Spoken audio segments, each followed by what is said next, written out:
Good morning, Raptor Freaks. Lexi Outs here. It's Friday morning. The Raptors are playing the Houston Rockets at Scotiabank Arena tonight. I will be going to the game. Yeah, it's going to be fun. Freddie wrote a nice message to Raptors Nation about returning to Toronto today, saying he's going to be back. He will be in the arena. He won't be playing because we know he has the abductor injury. In fact, we'll do the injury report right now. Fred VanVleet, thigh. It says thigh, but they said abductor. I don't know. Maybe it's a thigh abductor. He's expected to be out for another week. So I think they said that he's going to miss 4 games. He's missed 1 already. This will be the second game he misses. Tari Eason is also out today, his lower leg. He hasn't played. He didn't play in the last game against us either. He was out then too. And the other person on the list for the Houston Rockets is Steven Adams, who was acquired recently from the Memphis Grizzlies. Of course, he's been out for the whole year because of a knee surgery.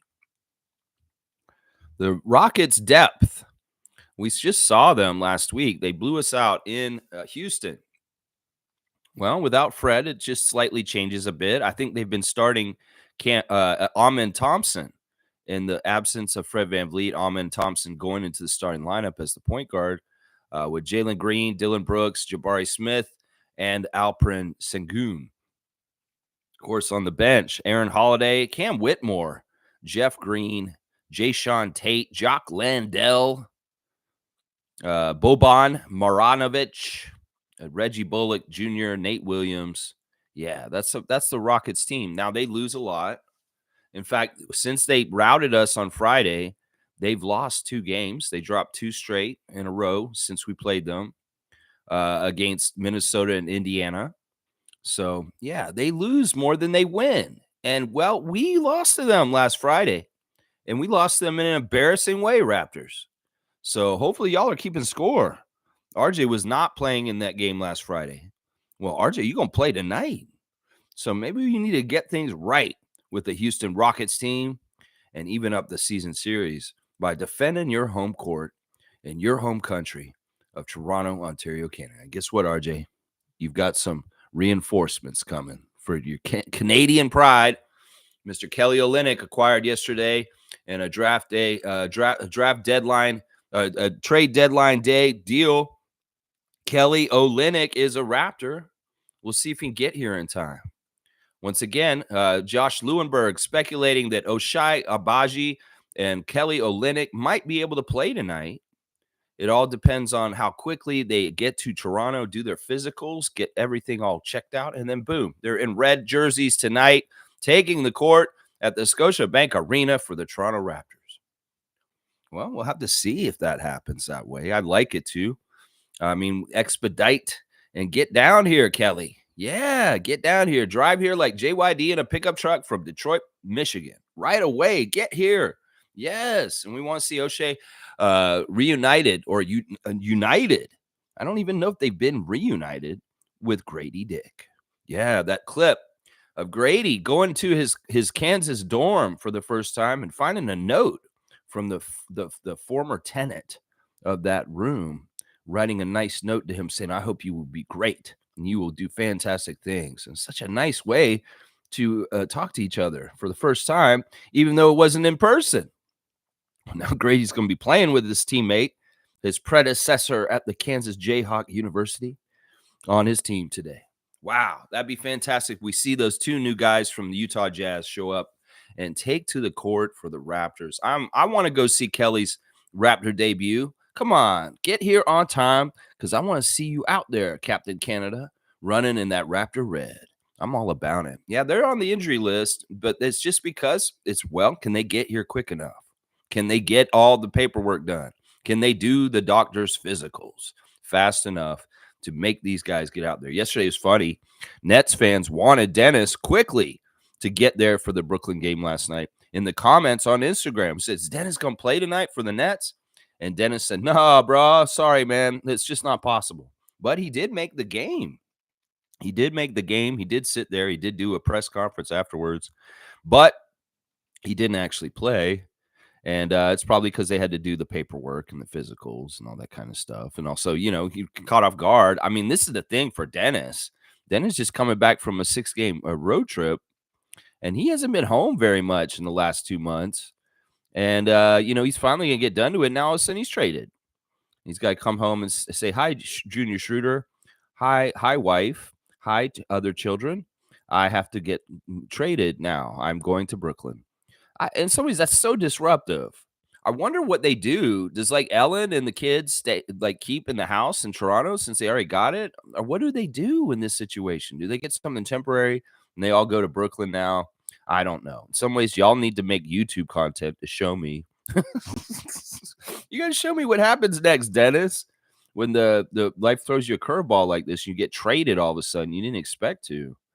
What do you do, Dennis, in this situation? Educate us on NBA life like you always do on your YouTube channel. It'll be weird if we see Dennis putting out YouTube stuff all of a sudden now that he's not a Raptor all of a sudden. And maybe we'd be like, what maybe it was they were telling him not to do it anymore. The rest of our injury list is Jontay Porter is questionable for tonight's game. It's his back, and Marquise Noel is out with his hamstring. Like before, but everybody else should be good. Should be good. What does the Raptors team look like at this point? In some ways, I got to get reacquainted with our team now because of so much turnover. Two trade deadline deals going on yesterday. Really changed our team. Is shook it up, made it look different. Some people are confused still. What are we doing? Because we got Kelly Olynyk. It's kind of silly, honestly. We get what we're doing. Come on now. Y'all can't understand what we're doing? Come on. Oren Weisfeld, you should know what we're doing. Come on, man. You're writing about it all the time. So, yeah, our lineup looks like Quickly, Trent, Barrett, Barnes, and Pirtle with Grady Dick, Ochai Baji, Bruce Brown Jr., Kelly Olynyk, Jordan Wara, Jontay Porter, Chris Boucher. Yes, Chris survived.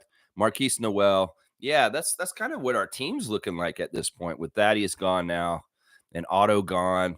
It's crazy. Garrett Temple is still here, y'all. We do still have Garrett Temple. He's our old head vet still. Chris Boucher survived. Our Canadian content stays alive. Thank God Chris is still a Raptor today. I'm so happy about it. I love what Bobby Webster said in his news conference after the trade deadline passed, saying that, I've been in close contact with Chris for the last couple weeks. It's been very difficult on him. I know he's been an ultimate pro, and we've talked to him very often and keeping him up to date on what's going on. I want to see what Chris looks like tonight. I want to see a big, huge smile on him and a breathe a sigh of relief that he knows he's going to be a Raptor for the rest of this season, no matter what. And in some ways, that kind of security of knowing is so valuable and awesome. That's why the trade deadline sucks, because it's something happening where you have no control over your future. And in some ways, it fucking sucks so bad. The press may love it and get all their happiness in that period of time, but I know the players and most teams hate it, absolutely hate it. And a lot of fans do too, include this one right here. Yeah, I hate that shit. I hate the fucking trade deadline. Thank God it's over. And Chris, you are still a Raptor. I love that so much. I mean, man, I'm really reeling from the Thaddeus and Dennis departures, but thank God Chris Boucher is still a Raptor. Oh my gosh, I'll say that. Our ref crew for today's game, Houston at Toronto tonight. Courtney Kirkland is our crew chief, 25th season out of Flint, Michigan. Courtney likes the TV show Billions. His favorite movie is The Matrix. His favorite book is Total Money Makeover, and his favorite app is the NBA app. Yeah, Courtney is a weird one. In some ways, I don't trust Courtney Kirkland. In some ways, I feel like he is one of these hit job artists kind of refs.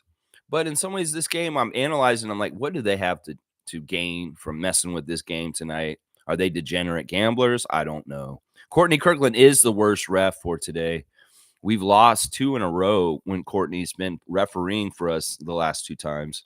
43% winning percentage for the Raptors. Meanwhile, the Rockets have a 56% winning percentage. So Courtney Kirkland favors the Houston Rockets 43-56, just so you know.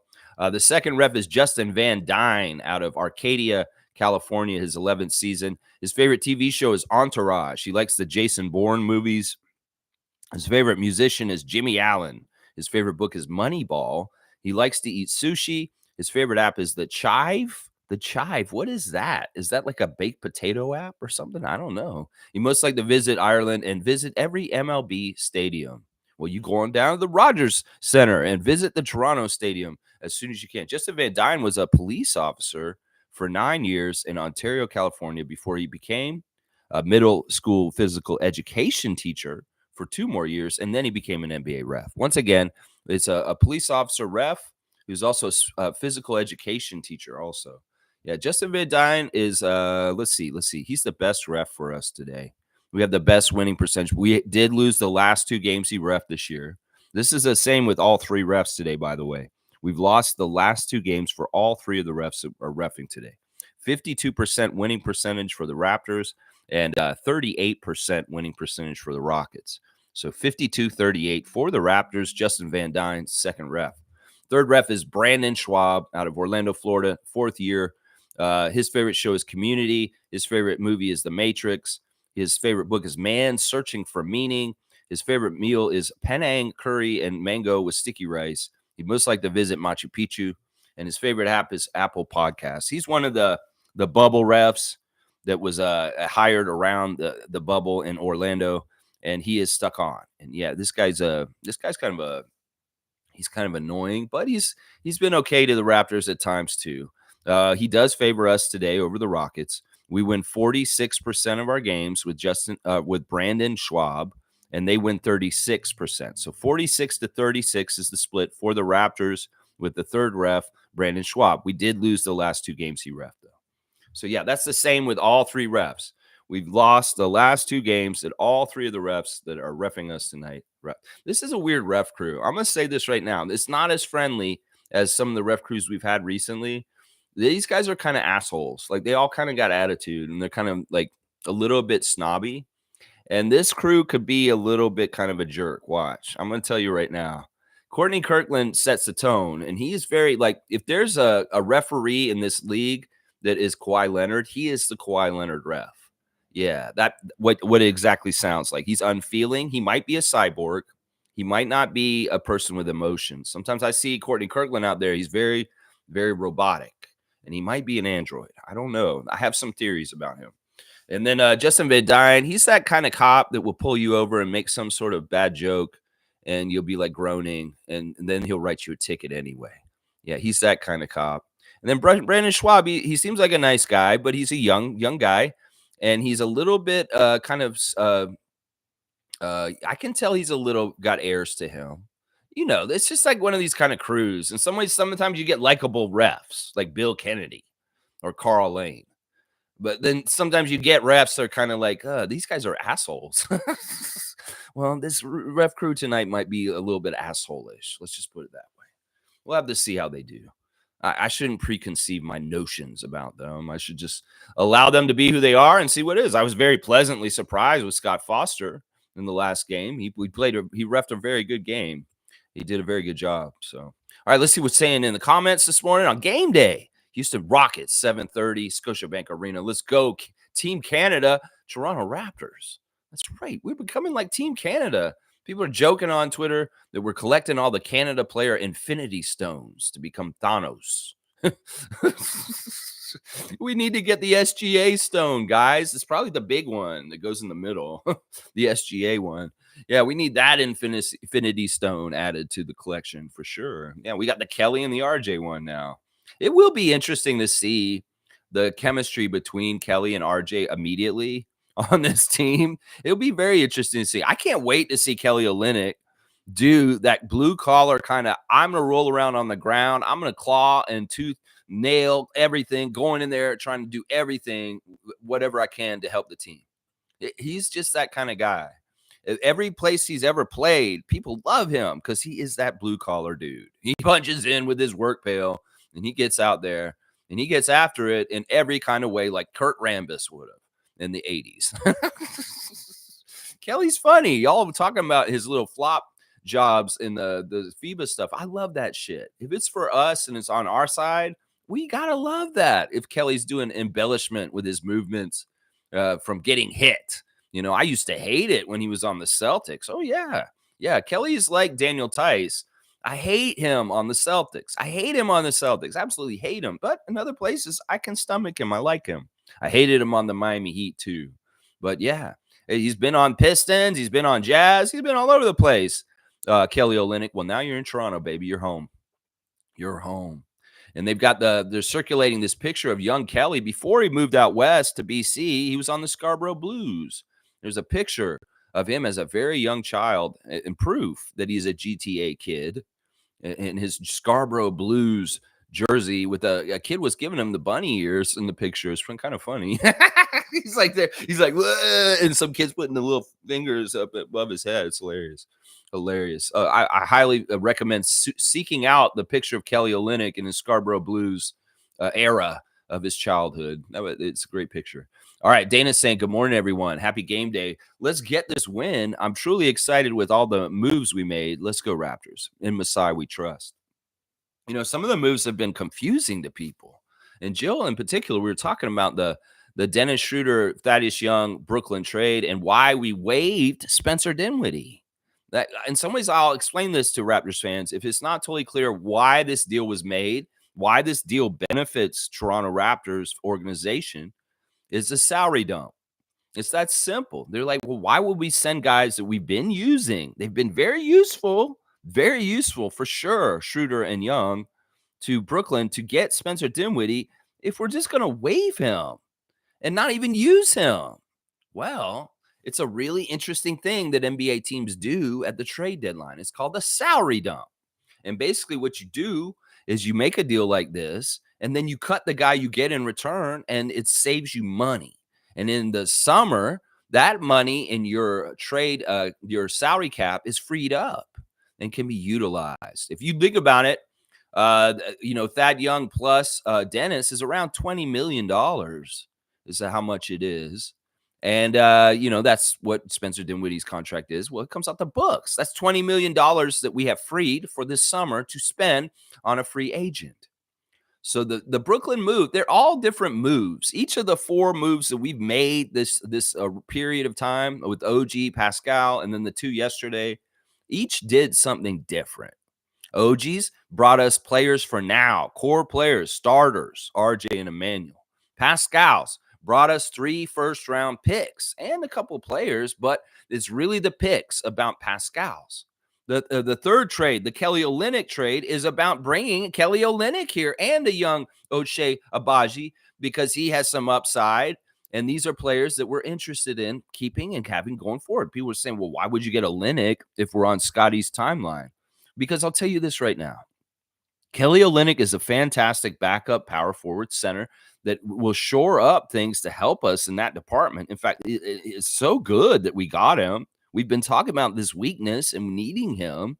And people will say, well, he's so old. And it's like, well, this is the thing. He may be old, but he's not going to be making so much money that it's a problem in the salary cap. And he can be a valuable part of this team, even as an older player. It's so stupid when people say it's the age thing. No, let him be around us and play some at the end of his career. I don't know how many more years Kelly Olynyk has to play in the NBA, but if he's going to play, let's let him play in Canada. That's what I say right there.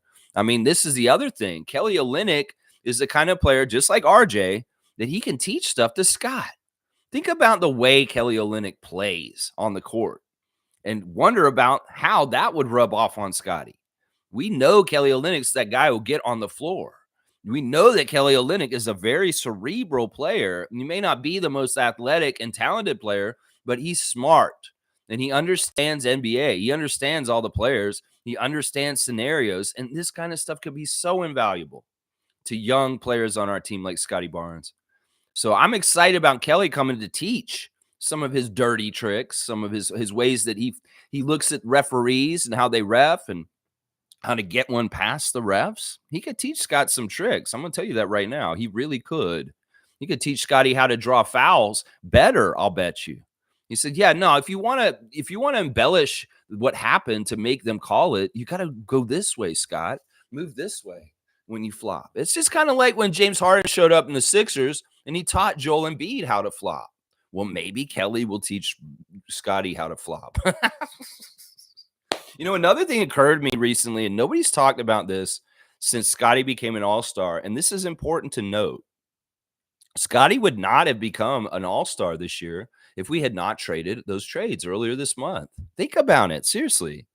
If we still had Siakam and Anunoby, our field of who could be the all-star is too cloudy.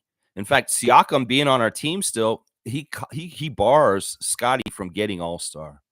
In some ways, the trade of Siakam and OG is really helping Scott already because they're out of the way and they can just say, well, Scotty's obviously the all-star for Toronto. We should give it to him. I don't think that Scott would have gotten all-star if Pascal was still on our team. I would say that right now. And it's partly because they do this whole thing where like guys cancel each other out. In some ways, that's the argument they're making about the Sacramento Kings right now.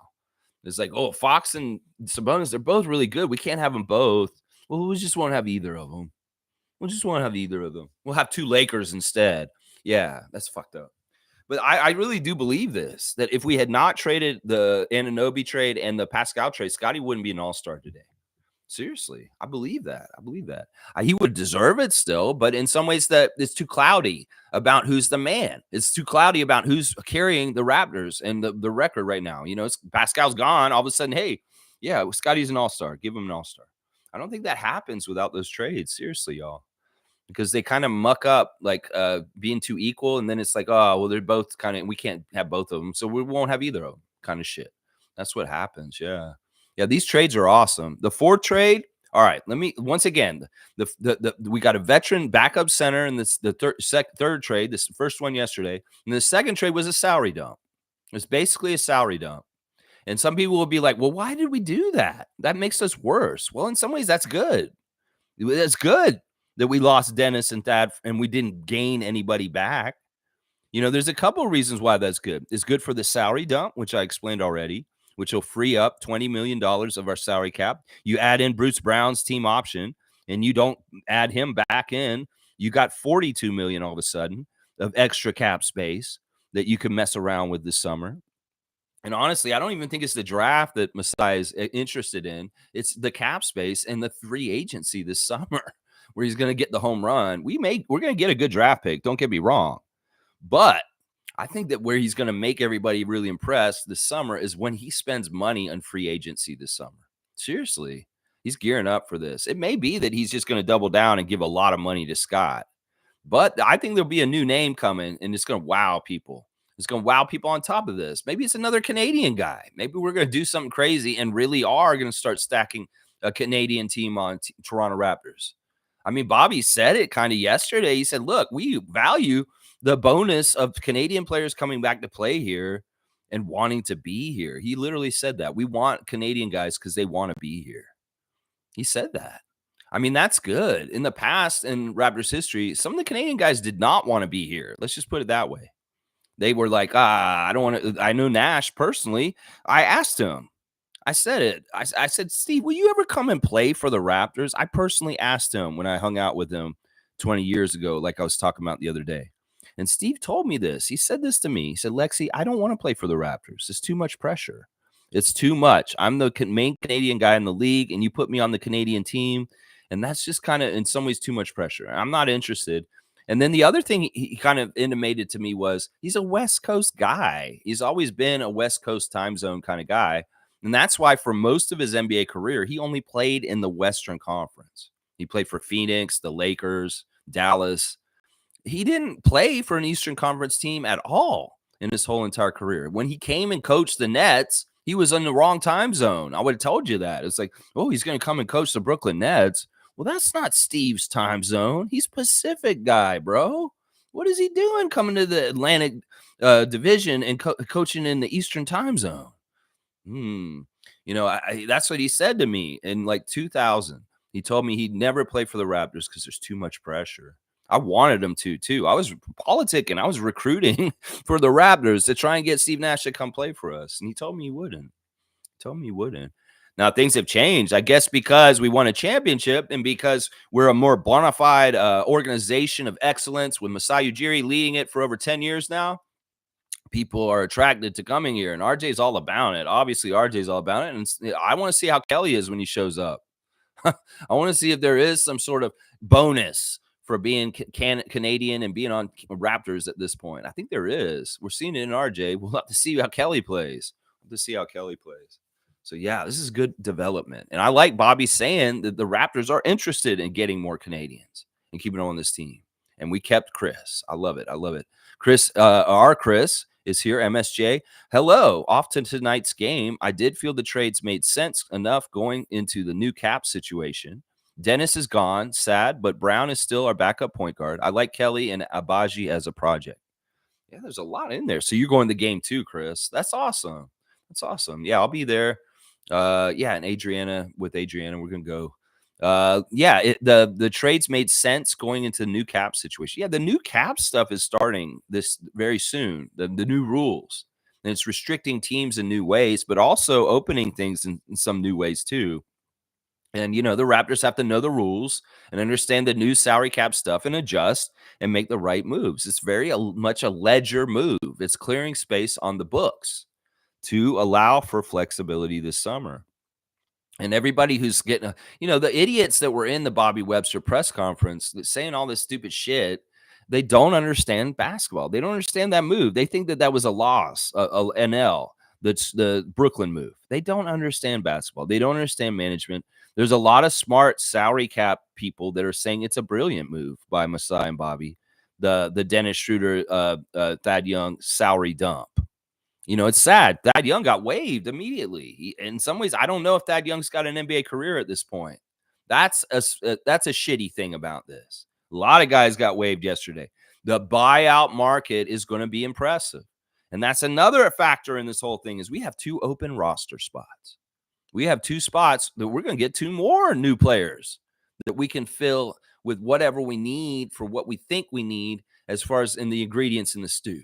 We're going to look at the stew a little bit for a couple games probably tonight and tomorrow against Rockets and Cavaliers. And Bobby Webster is going to go get young players or maybe buy out people that he can afford and put them on this team. It may not be anybody to win now. It's probably going to be youngsters he wants to get a look at to see if they fit in with this core and that they want to keep with us going forward. So it's going to be like there's going to be 2 young guys coming in for a tryout to be on this team, kind of like Oshe Abaji.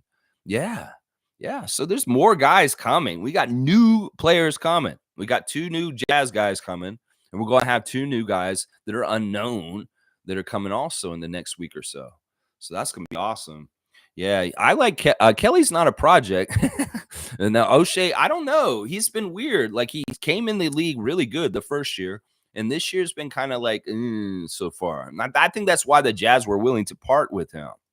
I think that in some ways we may be able to unlock him further, Oshe, because sometimes players get into stumbling blocks or they just get kind of rut with the same team. Maybe they're just not getting the right place or the opportunities. I feel like he's going to get way more opportunities with us at this point than on the Jazz and what he was dealing with at that place. So this is good for him, and hopefully it will be good for us seeing him get unlocked more and becoming a better player, Abaji. Yeah, I'm excited about it. Chris is also saying, all in all, the 4 trades made in the last month. Wow, really shows me Bobby and Masai are on the ball. Who can complain? We have a decent starting 5, a functional bench now, and cap space. No, we have a lot of flexibility. And the weird thing is we have the ability to win right now. That's the crazy thing. The only thing that's going to slow us down from winning right now is the gelling and the getting used to each other and having reps playing all together so they know each other better. Then also Scotty's development, getting better as a leader and taking over the game and being better and better. But this stuff can start happening. And this is the thing Bobby said yesterday that was so brilliant and so smart.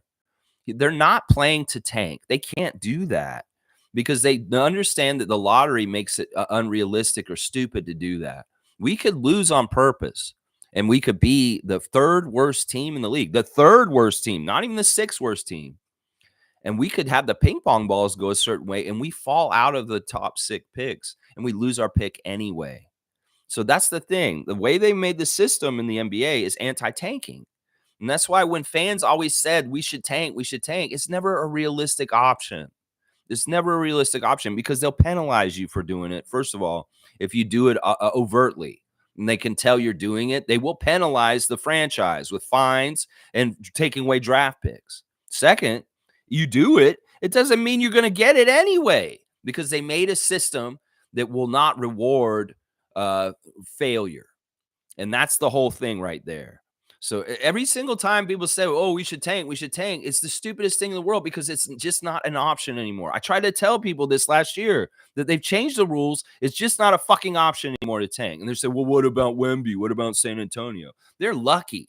They're lucky. That ping pong ball could have gone to Detroit. That ping pong ball could have gone to Charlotte. They're lucky. So you can't say this in that way. It's just not a viable, smart thing to do. So Bobby's philosophy is this team is going forward in development. We're going out there to make our young players better. That's all that matters. That's the only thing that matters for this team for the rest of the year. It's not the W. It's not the draft pick.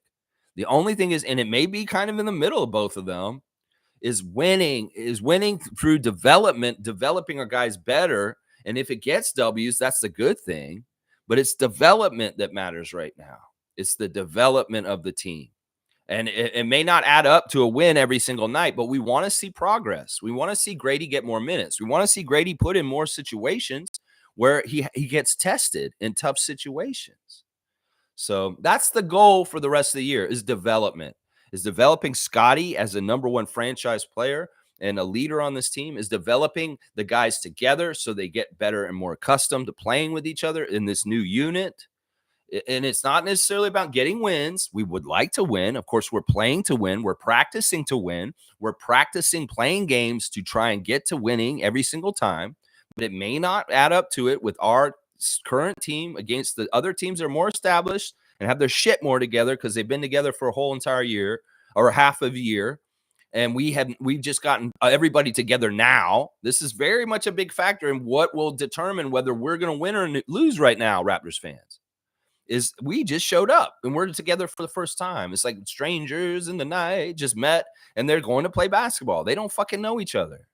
So how the fuck are we going to play against teams that have been playing for the last 5 months together and really gaining this synergy? That's the thing. If we beat teams, that's impressive because we haven't been together that long. So that's really where we should be looking at it. Once again, we're recalibrating expectations. We're recalibrating how we perceive the team and what's important and what is success. And success is Grady Dick getting better by the end of the year, Scotty Barnes getting better by the end of the year, integrating our new players together, and them looking better together as a team, as a whole, by the end of the year. And that's it. That's it. Bobby said we can't lose on purpose because we might get burned, is what he said. That's what he said. Yeah. Trevor's here. Good morning, Raptors family. Happy game day. Let's go. That's right. Trevor's saying Doc is now 1-5. Last night, loss. The camera went on Brooke Lopez. They caught him reading a book, not even paying attention to the game. Milwaukee world. What a weird place this year. Milwaukee Bucks land is. Yeah. Yeah, well, in some ways, ball don't lie. What does Alvin always say? Basketball gods are watching. They do things to even things out in the right way, whether it's a missed technical free throw shot or a misfire on a coaching decision. And this is not right. Yeah, this is what happens. I mean, you expect this guy to just jump in the car and be able to drive it as fast as other people did before? No, he's got to be oriented. He's got to take time too. In some ways, the problems of the Raptors with everybody being new on the team is the same with Doc Rivers being the new coach. He's new. He hasn't figured anything out there. In some ways, listen, I know Doc Rivers' coaching style is a player coach. Well, it's in some ways, that's not the kind of coach they need in Milwaukee. Let's just put it that way. You might as well say, in some ways, Doc Rivers isn't the coach of the Bucks at this point. That he is a proxy avatar for Giannis Antetokounmpo. That Giannis is really the coach of that team, honestly, because that's the way Doc coached the Sixers. It was kind of like, hey, James, will you practice today, please? Doc, I don't really feel like practicing today, Doc. Oh, come on, James. I need you out there. I got Sam Cassell here. He can rebound the ball for you. I don't feel like practicing today, Doc. I'm sorry. All right. You're the coach. No, wait. I'm the coach. Shit like that. Seriously, he really is a pushover at this point. He can't talk to superstars and tell them what to do. In some ways, they're like, Doc, I don't take you seriously. And like, if you tell me what to do, I'm just going to be like, okay, whatever. Ha ha ha. It's that kind of shit going on with him at this point. I mean, the Sixers really did treat him that way near the end. None of them paid attention to him. None of them respected him. They didn't talk to him the right way. It was a real change when Nick came in as far as that kind of stuff. It really changed things. And that's part of the reason why the Sixers look so much better this year than they did last year, is because Nick runs a really tight ship and Doc's a little bit kind of like, you guys do what you want. I'm not going to try and control you because in some ways I don't want to have that battle with you, kind of stuff. He's passive. Let's just put it that way. Trevor's saying strong people never give up because they have to go through the hurt and pain. The convictions from other people, but true, all of them never gave up. But the weak ones do give up. There you go. He's saying, Trevor J saying, never give up. Even when the times are dark and times aren't good, like the Raptors have been recently, never give up. Just continue to root for your team and believe that good times are coming ahead. And that's right. Thank you for the words of wisdom, Trevor. Nako's saying Knicks had the best trade deadline. We could have grabbed maybe another piece, but a guard project and playmaking big off the bench and more flexibility is solid. Nako, we're not in the same state as the Knicks. The Knicks are poised to try and make a championship run. We're not. We're in a rebuild. And the items that they're looking for and what we're looking for are very opposite. In some ways, you can't gauge. I think it's so dumb that the ESPN does like trade grades and stupid shit like that. Honestly, it's so dumb because different teams have different motives for what they're doing. And our motives are very different than the Knicks. And everything that the Knicks did, well, they got shooters because they're trying to get really good for the playoff run. In some ways, that's what they're doing. They're doing their Marc Gasol move right now. It's what they did. That was what they were trying to do yesterday. They're trying to do their last little bit, Marc Gasol, to try and do what we did in 2019. And meanwhile, we're trying to figure things out for the summer. That's what we're doing right now. They're trying to figure out things for the playoffs. We're trying to figure out things for the summer. And it's a totally different thing. So we can't compare what New York did to us. Their shopping list was way different than ours. Let's just put it that way. Jill's here. Good morning, peeps. Good morning to Jillian Moody. All right, let me see who else is talking to me here. Cowboy's here. Good morning, Lex and the Raptor Freaks. Hello, Cowboy. And Jill saying, Nako, we did grab another piece, but he wanted 1.5 million of numbers of games played, so we waived him. Now, Jill, it's not that he wanted that. He had it in his contract. This is the thing. He had a contract existing. And in some ways, I've heard that Spencer Dinwiddie had a contract that was going to be paid in cryptocurrency. Cryptocurrency. But no, this is the other thing about it is that, he gets a bonus. This is often in any NBA contract that if you play to a certain amount of games, you get a bonus. And this was a $1.5 million bonus that was going to be paid to him. I don't know if the stipulation was how many games he played this season or if he got traded to another team, he would have to be paid that. Well, the Raptors are opting to not have to pay that bonus because they're not interested in having him on our team. And we just waived him. We just said, no, you're not even coming to the team. We just traded to get you to dump salary. We do not want you as a player on our team. We're not interested in having, mid.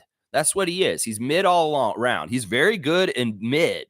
He's mid this, mid that, mid that. He's not great at anything, but he's good at everything. And that's it. In some ways, Spencer Dinwiddie is not a player I've ever wanted on the Raptors. And when I saw that he got traded here, you saw my reaction on the stream yesterday. I wasn't impressed. Well, I was impressed after I heard he was getting waived and it was a salary dump. And I was like, all right. But a lot of fans were like, what is this? This is a waste. Why do we do this? This seems like such a pointless thing. No, it's not pointless. No, it's not. And you'll find out this summer why it's not. You will. Yeah, that it's a contract that he made with the Nets. It's not anything we did with him, and we didn't want to honor it. So we just said, fuck him. We're cutting him. We don't want him on our team. So he will go into the buyout market. And what happens is another team will pay a cheap price, a prorated price for the rest of the season. It's probably going to be either the Mavs or the Lakers. And he will go to that team and play for them. And we won't, I don't think we have to pay him anything because of that. Like if we waive him, we do have to pay him the contract he's on. But if he wants to play for another team and he accepts money from another team, then we're off the hook for paying him. I think that's how it works. I'm not totally sure. But either way, it's a salary cap clearing move for the ledger and for the books for the summer. That is what that move is completely. That's right. That's right. Cowboys saying, I really like O'Shea. He's going to do great for the Raptors. Let's go front office. Great job. Yeah, I hated all the slander in that live conference with Bobby Webster. Those people just don't know what the fuck they're talking about. They're coming in there, fire the front office. You idiots. You are so dumb. I was in there trying to tell them they were dumb, but there's just so many of them. An idiot fun guy was in there, and all kinds of other idiots were in there talking shit to me. So it's like, you know what? I'm gonna waste my time in here arguing with all these idiots in here. I'm just gonna watch the press conference and ignore the chat box. Because honestly, there's just a bunch of fucking dumbasses in there. Holy crap.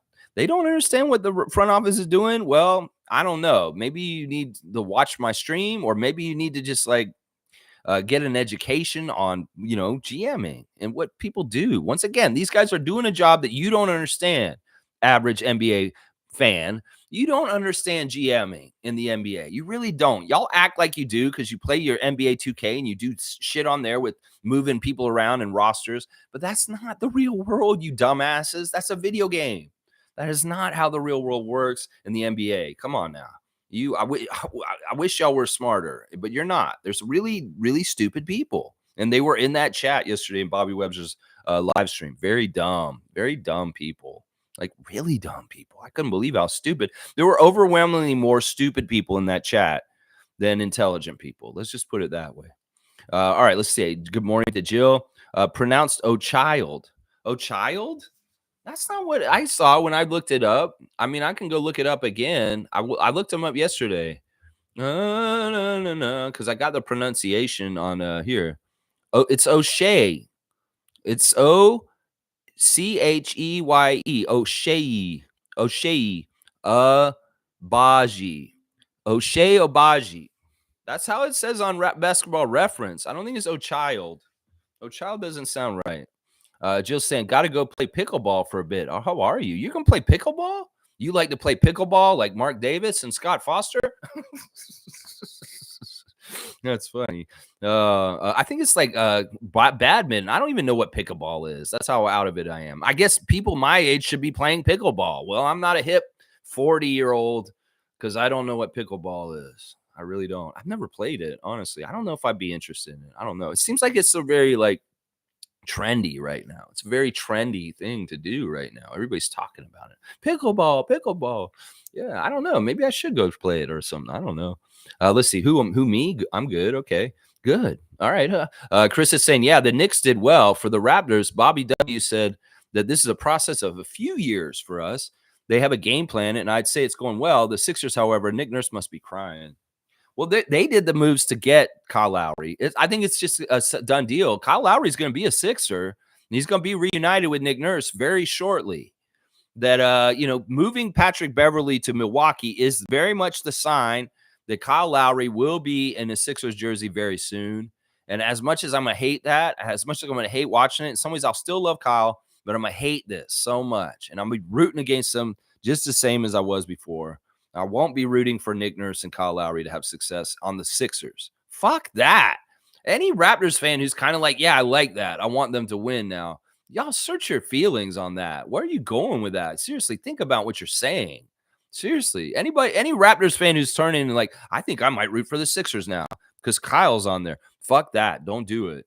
Seriously, don't do it. Just trust me on this. Don't do it.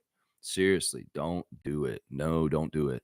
I like what Bobby said about our process over the next couple of years. This is what he said, basically. He's going to do tryouts continually. He's going to keep bringing in players and keep looking at how they fit with Scott and how they work with him and around him and what they do to add to things. And he's going to switch guys in and out, and that's how he's going to try and build this team. And it's brilliant. And it's going to take a little while. He said it's going to take a couple of years to get the right mix and get it right. But when he finds the right people, he's going to do it. It's like he said Gary Trent Jr. is TBD, to be determined. And he's not totally sure. In fact, that's the reason why he survived this trade deadline, is because in some ways he does maybe see a possibility of investing in him this summer as a free agent and continuing to have him in the Raptors jersey. We obviously know he's got a strong connection with Scott, a friendship, and he has a strong affinity for our team. He is a loyal one. Gary Trent Jr., if he's going into free agency this summer, don't be surprised if he takes a discount just to stay with us. Because honestly, he's given me all the indications that he would. The fact that he opted in and stayed with us this year instead of opting out and becoming a free agent last summer is also a sign of this also. So it's a weird thing. In some ways, Boucher and Trent may have been traded yesterday, but they weren't. And that's a sign that the Raptors organization still sees value in having them around. Maybe a sign also that they're buddies with Scott. Maybe also a sign that these guys are very loyal to our team and they would like to stay deep down inside. So I love it. I love it. If we have Trent and Boucher for long term still, it's a good thing. Honestly, some people may be saying, "Why isn't Chris still on this team today?" Well, he's a loyal Raptor. He's a great Canadian, and we're very happy he's still on this team. At least I am. At least I am. Nameless is saying Fred don't want this smoke. Only when we were heavily undermanned, he don't want to deal with no Kelly Olynyk and Jakob Poeltl in the same game. Zero leaf for the opposition. Well, we had Jakob Poeltl against them last Friday. He came back and played against Sengun, and I was pretty impressed with how he handled them. Although Sengun was a little bit creepy and fly. Wasn't he back in that game? Maybe he wasn't. I don't totally remember. I'm pretty sure he played against Sengun. Maybe he didn't. Maybe you're right. I don't know. Either way, I should just, yeah, this is going to be a fun game tonight. Freddie's not going to play. It's too bad. Now, let me go to the Instagram stories real quick on that note.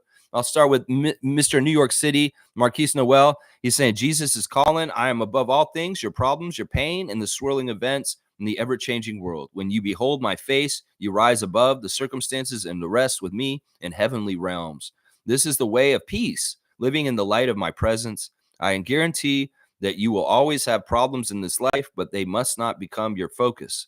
When you feel yourself sinking in the sea of circumstances, say, help me, Jesus, and I will draw you back to me. If you have to say that thousands of times daily, don't be discouraged. I know your weakness, and I will meet you in that very place. Jesus calling. That's Marquise Noel posting something from yesterday that he's thinking right now. He's saying tough times create strong men, easy times create weak men. Yeah, there you go. He's got a picture of the new Kobe statue. He's celebrating the unveiling yesterday of the Kobe Bean Bryant statue that they're putting up outside of the crypto arena. They are releasing it to the public today, but Marquise has a picture of it. And he's like, also got to post. This is awesome. Marquise is welcoming back Fred VanVleet to Toronto today. He's got Welcome Back King, and it's a highlight reel of Fred at the 905 when they won the 905 championship. It's obvious that Marquise Noel looks up to Fred VanVleet and very much is a hero and somebody that he's trying to emulate. This is a really good thing. Really, really good thing. I love the respect by Marquise towards Fred today and saying, welcome back, King. And he's got the little hands with a high five and the Canadian flag there. That's a beautiful thing. Two undersized, undrafted guards, the camaraderie. And then he's also posted Michelle Obama talking, carrying people when you're trying to get to the top will slow you down. Okay, that's interesting. So he's not trying to carry nobody. RJ Barrett's involved in advertising for a new game called NBA Infinite Game. And it looks like it's going to be a phone app game, but I'm not totally sure. It could actually be on a system. But it's you can build your own fantasy roster of team with any era. And in fact, they show RJ very prominently in this ad in the Raptors jersey. So this is pretty cool. In some ways, I might want to try this game out because it sounds fun to be able to build an NBA team from all eras of the NBA history and try it out on this player versus player NBA Infinite game. So check that out. RJ's putting it on blast. So we should support our dude. Thad Young has been traded, and I am looking at his Instagram, and it's sad. I don't like this, but it's cool. It says, thanks, Raptors in Canada, for all your hospitality to my family and I. All love. We are locked in forever. And you're damn right, Thaddeus. You are Raptors alumni and family for good. And I hope you will come back and revisit us and get your kudos and your applause and your ovations for returning as a great standing Raptor, somebody that we were really proud played for us for the period of time you did. In some ways, the period of time that Thad Young played for is actually pretty long, y'all. If you think about it, you think about all the different memories of different things he did. I wrote him a message yesterday and said, Thaddeus, I just want to thank you for crossing over Joel Embiid in the playoffs and making him fall flat on his face. I will always remember that, and it will always be a very pleasant, happy memory for me for the rest of my life. And I appreciate you for giving me that memory. So Thad, listen, you and your family are awesome. And in some ways, I'm happy that it's going to be easier for you with dealing with your kids, playing basketball in the States and traveling and all that kind of stuff. But don't get it twisted. Shakina has issues with the pandemic and COVID and being in airports, But it just be, customs will be good to not have to deal with, but she's still going to be airports and flying around, and she's going to still have to deal with her fears of the pandemic and things like that. So this is not totally helping her with her situation. And we were talking about that in the chat about the COVID and her issues with flying. Well, she still got to fly around. It's not like they're based in New York. They're based in Memphis, from what I remember. So they're going to be flying from New York to Memphis instead of Toronto to Memphis now. So she's still going to have to be in airports. But yeah, we wish well to Thad Young Jr. and Taylor and their burgeoning young careers. And who knows? Maybe we'll see one of them in a Raptors jersey someday. And Thaddeus in the stands, a legacy player with a son in the league. That'd be awesome. If Thad Young Jr. becomes a Raptor someday, I will not be upset. Honestly, Lloyd is celebrating the Kobe Bryant celebration yesterday of the statue being unveiled. Grady Dick is talking about how there's a great organization in his hometown, League 42, that works to provide kids with opportunities through youth baseball. The organization is named after and inspired by Jackie Robinson, one of his heroes. Unfortunately, not long ago, a statue of Jackie Robinson that League 42 had installed near a Wichita park I used to play at as a kid was vandalized and stolen. The vandals cut the statue off just above Jackie's feet. Very sad to see the memorial of someone so inspiring defaced, especially in a place that means so much to me. Fortunately, so many people have heard about this story and have pitched in to help League 42 with funds to help install a new statue. If this is something you're interested in supporting, you can do so through a link that Grady has on his Instagram stories. So yeah, that's an awful story. I hate hearing really idiotic people doing really idiotic things like that. Yeah, get it right, Wichita. You shouldn't be fucking with Jackie Robinson statue, you idiots. Scotty Barnes is celebrating that he's in the skills competition, y'all. And this is hilarious, y'all. I love this. Scotty's an all-star. Well, we're going to have to watch Saturday all-star stuff because Scotty is involved in the skills competition once again. Of course, it's infamous that he was in the skills competition a couple years ago and he could not make a 5-foot shot. It was like he was trying to do little floaters in the lane and he just couldn't do it. And he was a big fail. It's kind of embarrassing. Well, Scotty's going to go back and do that same competition this year. And he's going to redeem himself. In fact, he said revenge tour, Tyrese Maxey and Trae Young. You got to do the little floaters for us, though. So he's already designating that Tyrese and Trae will take care of the shots that he was so bad at and the first time he did this. But I'm really excited about their team. It's interesting teams in the skills competition. You got Team Pacers with Tyrese Halliburton, Benedict Mathurin, and Miles Turner. It's too bad Siakam's not involved in that team. That would be a lot of fun if Siakam was on Team Pacers right now. But they're going with the older guys that have been around the team longer. Team Top Picks, which features 3 first-round number 1 picks, Anthony Edwards, Paulo Banchero, and Victor Wembanyama. And then the Team All-Stars with the 2 newly added All-Stars, Trae Young and Scotty Barnes, and Tyrese Maxey. That's going to be an interesting skills competition, 8:00 p.m. on February the 17th. Let's go, Scotty. Let's get your revenge in the skills competition. It's so funny. Jakob is celebrating this. You know what? The NBA somehow, some way got a hold of the Pirtle fun game, the game Pirtle. You guys know Pirtle. It's like people do Wordle. They try and guess the word. My parents play Wordle all the time. Well, there's Pirtle, and you got to guess the NBA player, and you don't want to look at his silhouette. It's kind of cheating, but if you can figure it out. Well, Pirtle is now officially endorsed by the NBA Players Association. So this is good. It's like they're actually getting money off of the game Pirtle now, the players. So Pirtle is actually celebrating this. And in some ways, it's kind of a cool honor that our center is the name of this word game for the NBA. So I think that's pretty damn cool. And I think Pirtle thinks it's cool too. So there's your Raptors Instagram stories. Some video game stuff talked about today. RJ's talking about NBA Infinity. And Pirtle is talking about Pirtle. Yeah, Scotty's on a revenge tour. I love it. Scotty's revenge tour. Yeah. Just saying OG the abductor. OG had surgery this week to take a little bone fragment out of his elbow. And Leon Rose and Tom Thibodeau and them were really smart about how they announced it. They waited till after the trade deadline. Some people are speculating in New York fans nation, I'm Mel Bester if you're around, that Leon Rose is a brilliant genius that he did not disclose OG's and Anunoby's surgery this week until after the trade deadline was done, as a very strategic thing to do. Okay, New York, if you need to fillet yourself, you go ahead and think that. I think that's smart to do. Yeah, to announce it afterwards. But it was like a secret surgery for OG, and we didn't find out until right after 3 p.m. on Thursday. I just hope he gets better sooner, and hopefully he'll be back quickly so that he can help the Knicks. The Knicks have an interesting look with these shooters now, and it's very interesting to see Precious taking on such a heavy role with all the injuries for the Knicks. They lost, but partly because, they don't have Randall, they don't have OG, and they don't have Brunson all of a sudden. So, yeah, the Knicks have been kind of short-staffed right now. They did not win against Kyrie and the Mavs because of that. Let's see. Mischief saying, what you going to do, Bobby Webster, when Bobby Webster and Masai Ujiri run wild on you? Dennis Schroeder, last time you'll see this picture, freaks. Yeah, I don't know. I guess we're going to have to get Dennis switched out, Tom Duke. Emoticon, Elf. You got to put Kelly back in. This is a great thing. Kelly's already in the emotes. Kelly was in the emotes last summer when we were doing Team Canada stuff. Kelly was in our chat in the little boxes already.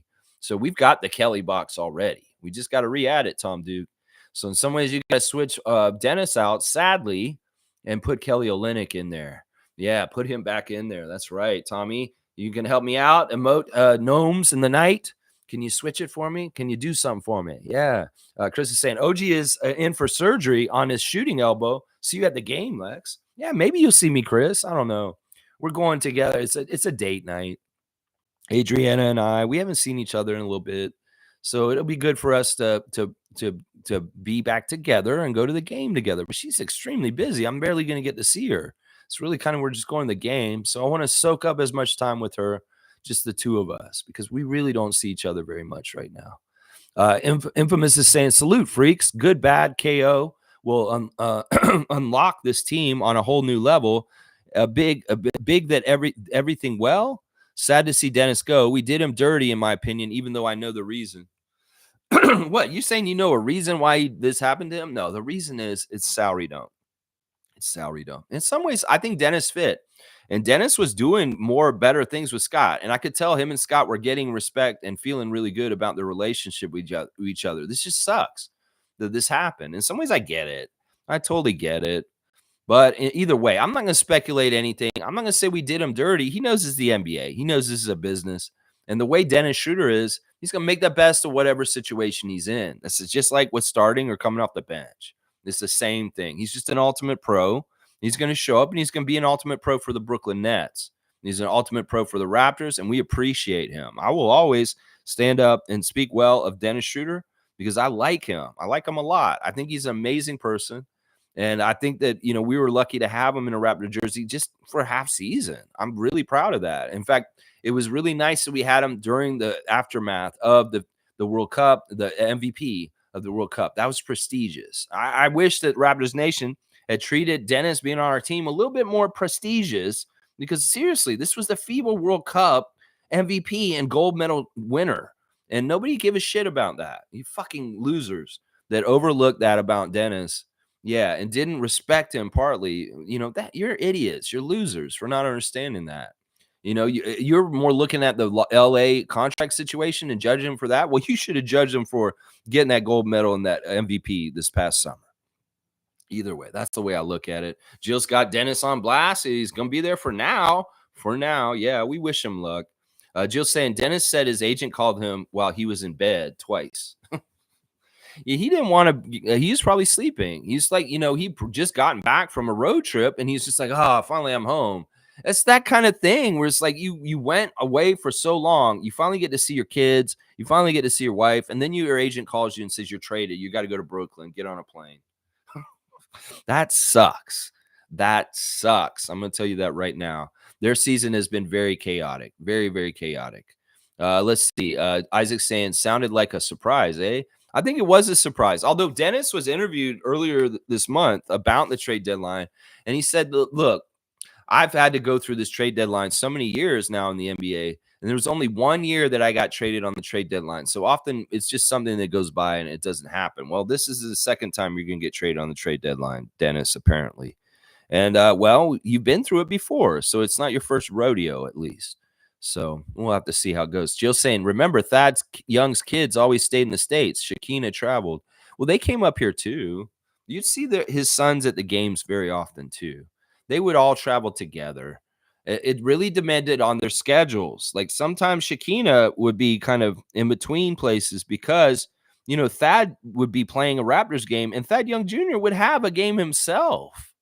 And she would have to make tough decisions. She'd try and be in all places all at once. But it was tough because that's the thing. Thad Young Jr.'s got his own basketball career going on and having to play games at his levels right now. And of course, they want to be there for that, but Dad's playing professionally. So there's always been those conflicts of trying to be in two places at once for the Young family. Trust me. Yeah, it may be a little easier not having to deal with the custom stuff, but don't get it twisted. They're all going to be in two places still because I don't think Thad Young Jr. plays. He plays in Memphis. So when they're around Memphis, it's easier. Trust me. It's easier. Chris is saying, Lex, I can tell you a wife with a husband making millions is happy to move, new house, new decorating, and juniors shooters are fine. Well, I'll tell you, you're probably wrong on this one. I'm going to say this. I watched them very closely when they made their content. Ellen fell in love with Toronto. In some ways, she liked the whole feel of Toronto not being America. Seriously, they're German. They're from Germany. And in some ways, they liked the intermediate, like medium level of not being full on America, but being Canada and having a little bit more feel, a little bit like home. So they were very happy here. Ellen loved the house that they got over on the other side of High Park Pond. And they were like really acclimatizing. And Dennis really loved the organization, really loved the people that he was working with and the team and everything. I could tell that was genuine. And I know that she said it straight up. And she's basing this on Atlanta, Boston, Oklahoma City, and LA. Her favorite NBA city is Toronto. She said it on her content. So let's not get it twisted. This is annoying and this is an upheaval. And yeah, sure, they have a great lifestyle with the money and all that kind of stuff. But if they had it their way, they don't want to uproot their whole family and all of a sudden just abruptly and go and move to Brooklyn all of a sudden. In some ways, I may actually speculate that Ellen Schroeder and the kids may stay in Toronto for the rest of the season just to make things easier for them. Maybe not. Maybe they are uprooting and they're going straight there just so they have proximity and as much time with their dad. But yeah, don't get it twisted. Ellen Schroeder is on record for saying Toronto's her favorite NBA city. So she's probably not totally happy about this. She's probably not at all. She's probably pretty pissed, honestly. I'm going to say that. Infamous saying, Lex, I appreciate you mentioning the family side of things. This man has to uproot his family and possibly move again when he looked like he was establishing roots here. Exactly. That house that they got was a house. It wasn't like I don't know how long they got it for or what. I'm kind of hoping, I was hoping Dennis would get flipped again to LA because if he went to LA, they have a house there still. I don't know if they completely sold it. So they've got a place out there that they could actually go to that's already kind of set up. That's why I was hoping they'd flip him right back to the Lakers instead of keeping him in Brooklyn. But I guess Brooklyn's keeping him. They're not waiving him like they waived Thad Young, though. That's the thing. If Thad's waived and he's not playing, well, now he's free to go travel and watch Thad Young Jr., but is his NBA career over? That's the big, sad, scary thing about this. That inadvertently trading Thad to Brooklyn may have ended his NBA career, y'all. Just so y'all know. And that's sad. That's sad right there. Yeah. Chris is saying, I'm very happy that Chris Boucher is still here. Yes. Yes, I am too. Fiercely saying, good morning, fam, and happy Friday. Lots of changes yesterday. My Raptors yearbook will be interesting to look at in a few years. Happy Chris is still with us. Otto leaving, no impact. Yeah, in some ways, I'm glossing over Otto. I mean, it's really what you put in, you get out. And Otto, come on, man. For the year and a half that you were a Raptor, I think you played like 20 games. And that's it. That's it. In some ways, it is what it is.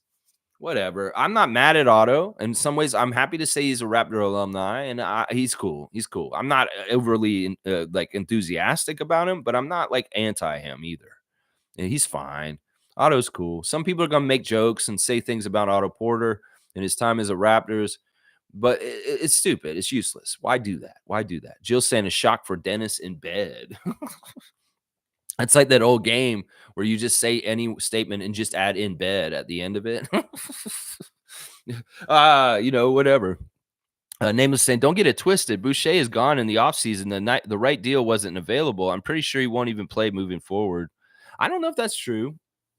In some ways, we'll have to see. We'll see if Chris is a part of the rotation again all of a sudden after the trade deadline. That may be something you didn't realize was going to happen. Maybe Darko really thought he was going to get moved, and then when he didn't, he's like, "Well, I'm going to use him again. I'm going to have him come in." We don't know. We'll have to see. And in some ways, listen, Bobby Webster said he values Chris yesterday in the press conference. So I wouldn't be surprised. In some ways, also we've got to remember if Giannis is going to have Thanos and like Alex Senecumto around, well, Scotty could designate some guys around him. It's like, no, I want him here because he's my dude. So he may get protective status just because of like Giannis's brothers, where it's like Scotty's saying, you know what, I want Chris here, so you guys try and keep Chris here. There's some influence Scott can have now, being this guy, where he can help Masai and Bobby make decisions because he tells them how he feels about it. And I know that Scotty loves Chris Boucher. And if Scotty is politicking behind the scenes, it's to Bobby saying, look, don't trade him unless you get something really, really good. Otherwise, I'd like to keep Chris here. I love him, man. He's my buddy. I can see that. There's other things too, is like with Kelly showing up, we've got 3 Canadians now. There could be some weird like unlocking stuff with Chris, with these Canadian like mentality. In some ways, the nationalist pride for Canadians on this team, maybe Chris will get more in line with it because now RJ and Kelly are going crazy with energy and fighting out there tooth and nail for country. Maybe Chris will unlock a little bit of that. He already does some really desperate energy and like fighting and getting on the floor and all that gritty stuff. But who knows? Maybe it'll be an interesting effect having those guys on there, and the Team Canada stuff too. I really want Chris to get a chance to maybe make Team Canada this summer. I don't know if he will. I don't know if he will be in the plans, but in some ways, I want him to get that opportunity. And RJ, talk to your dad, is what I'm saying. Yeah. Name is saying, I'm so glad Dennis is gone. I'm over all of his antiques. I bet he was a serious distraction in the locker room. Antiques? You don't like his old artifacts around his house? I know what you're trying to say is antics. Well, you said antiques, and I'm just going to guess you mean like an old vase that your grandma left you or some shit. I don't know. Listen, I'm not taking Dennis slander here, Nameless.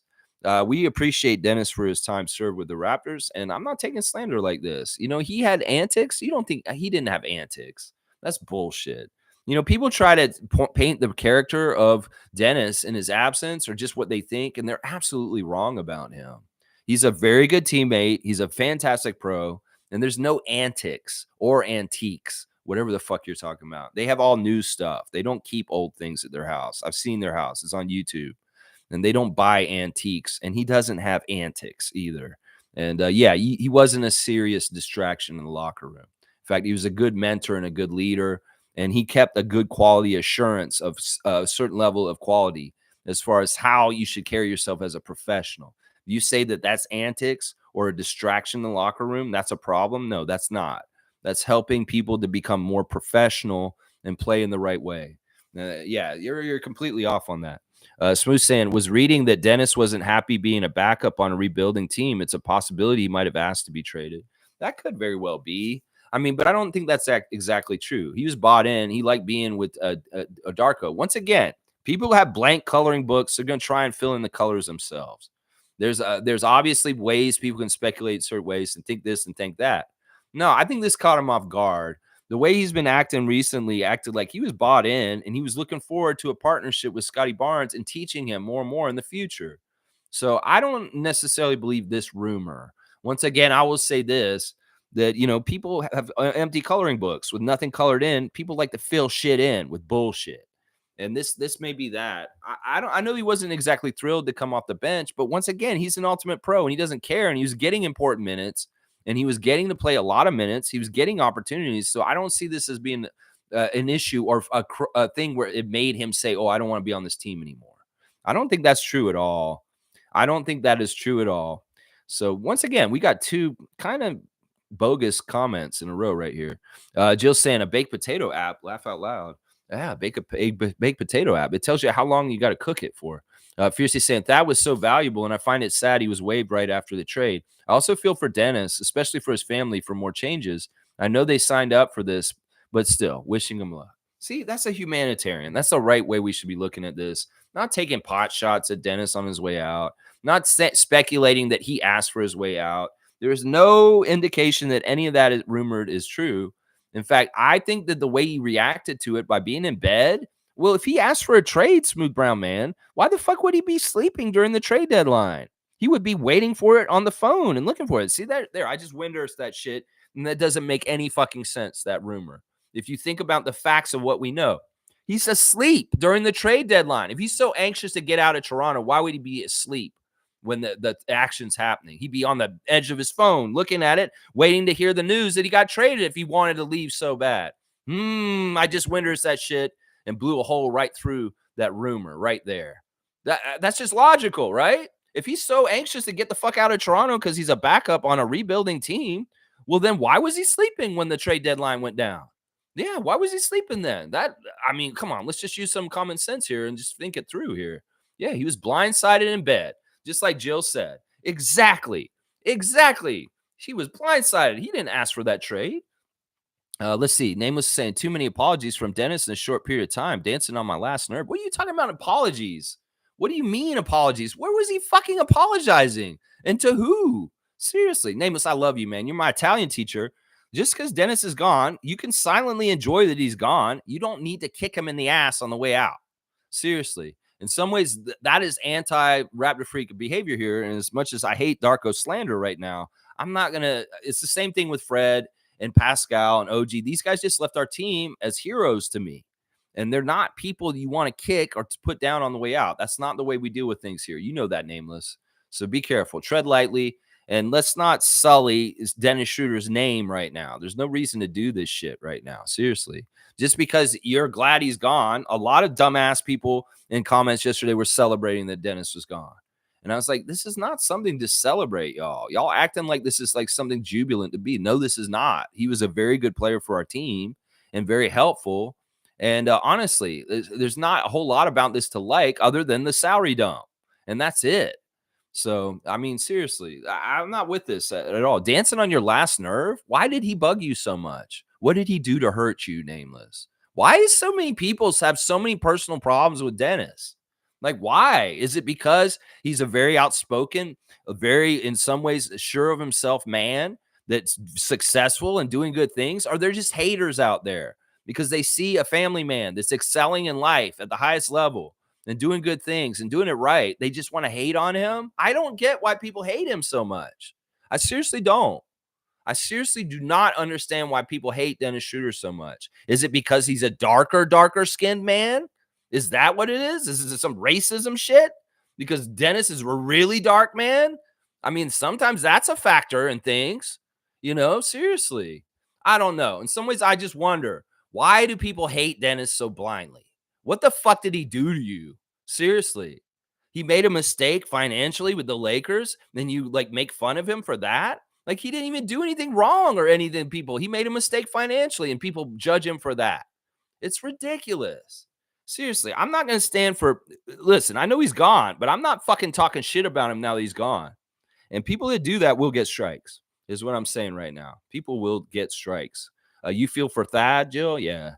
Fiercely saying, Trevor J, it's the other Lopez who was reading Robin, not minding the game. He was traded to Sacramento, but waived. Yeah, I don't give a shit about that Milwaukee bullshit. He made some funny joke. It's like, I was teammates with Patrick Beverly for an hour and a half, and now I'm gone. What a great guy.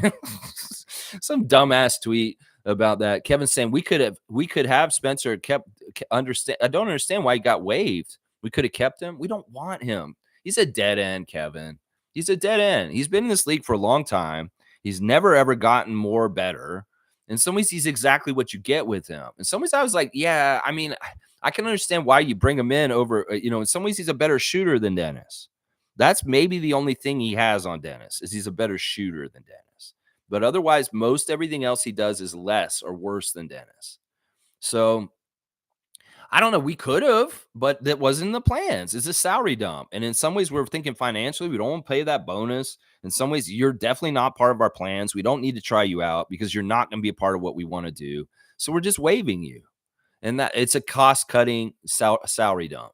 And boys, a lot of some fans out there understand the salary dump, and they're like, "Ooh, Raptors, ooh, salary dump, salary dump." Yeah, they're all into it because they understand the flexibility and what can come because of it in the summer. And some dumb fans are just like, "Oh, we just traded them for nothing. We're getting nothing, and this is stupid. Why we do this?" No, no. The smart is the dumping, the dump. It's the big dump. Yeah. Jillian says Courtney is a cyborg. Laugh out loud. We'll have to see. Sometimes he's emotionless. Sometimes he's very like he never put food on his profile to say what he eats. So I always say, well, he doesn't eat food. He must be a robot. Obviously, obviously. Not go saying Knicks are on Embiid watch. Why? He's hurt. They're on Donovan and Donovan and Embiid watch. They're more on Donovan watch. They may be even on Mikal Bridges watch. They're on watch everything. The Knicks, greedy ass motherfuckers. Yeah, their owner needs to go to jail for rape.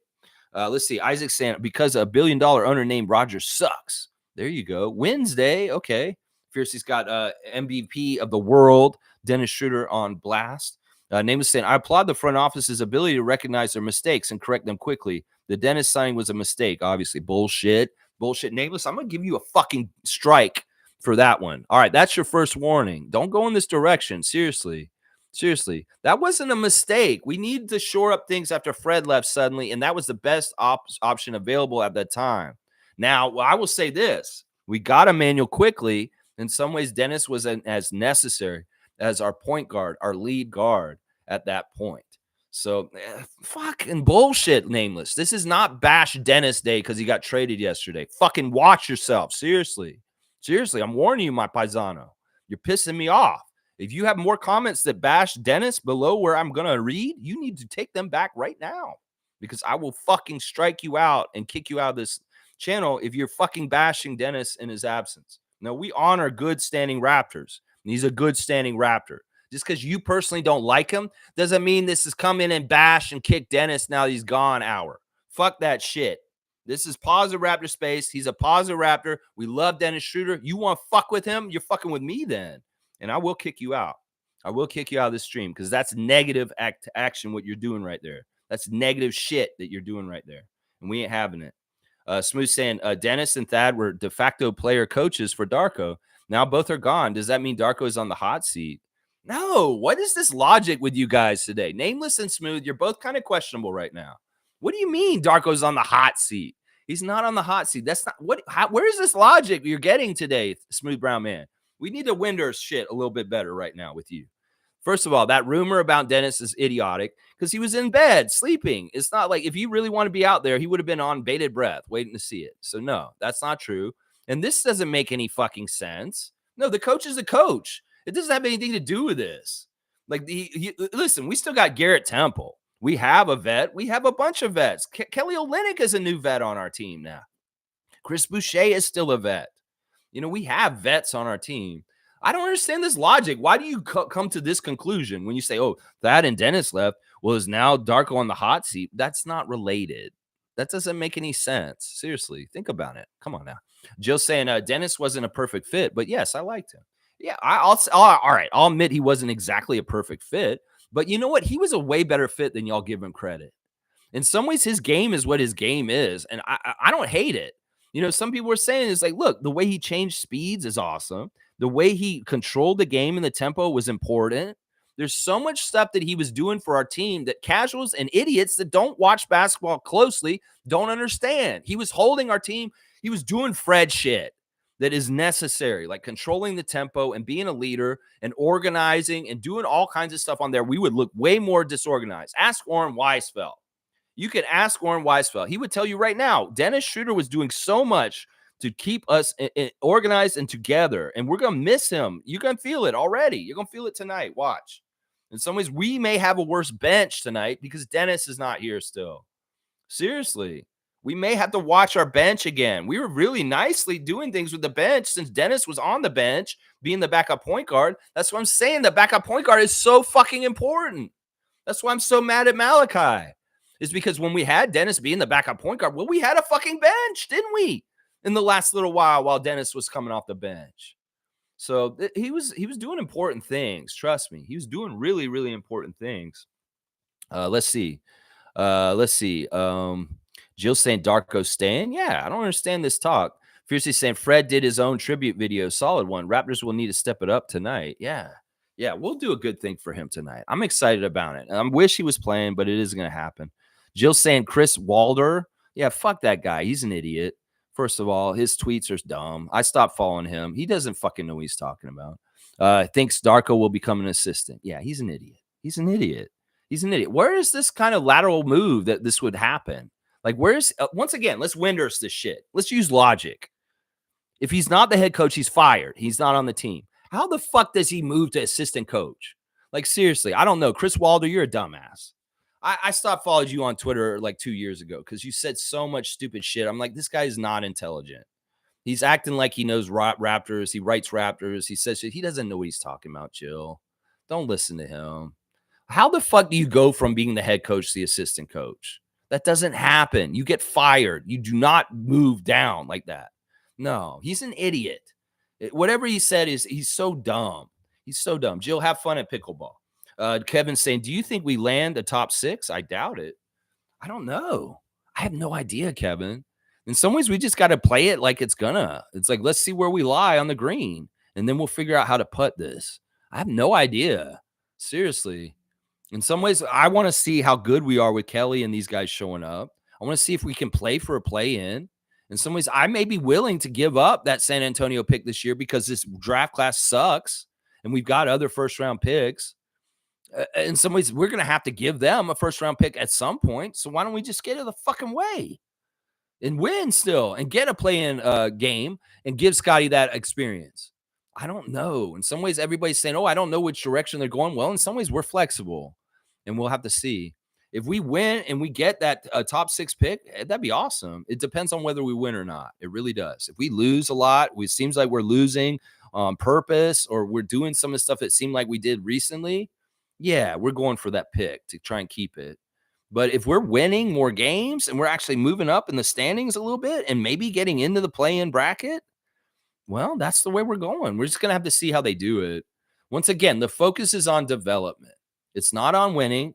It's not on necessarily getting that pick. It's on developing. And wherever we land in that realm of developing will be where we land.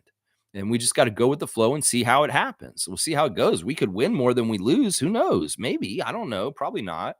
But we'll have to see. Nako saying Dennis is not the long-term solution that IQ is anyways, and Abachi is a guard with upside. Yeah, Abachi is not a point guard, so you can't put him in this conversation. Dennis, yeah, he's not the long-term.